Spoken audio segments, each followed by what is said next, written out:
over here you can see that I have an editing project right here, and then you can see that I got a bunch of clips right here, and if I were to play, there is no audio to this clip right now.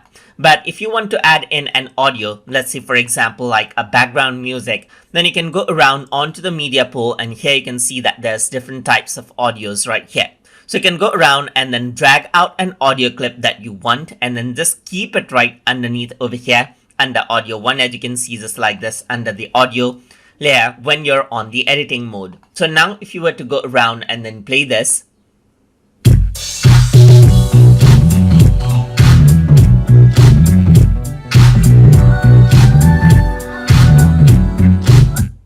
you get the audio right there, as you can see. You can go around and trim off the audio by clicking and dragging just like you would on a video right here, and you can see that there's a lot of audio right now.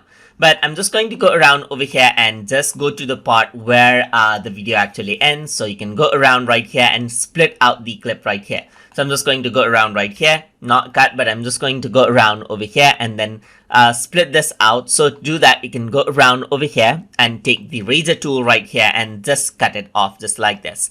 Now you can go around onto the other side and then remove the audio out. And this is what you have, as you can see. If you were to go around onto the cut mode, then you can see the audio over here as well. So you can go around and play that out over here as well. And still you get the audio, as you can see, just like that. And that is how you can add in audio alongside video while you're editing out clips inside of Davinci Resolve. So I hope you guys learned something as always. And as always, please like, comment, share, and subscribe.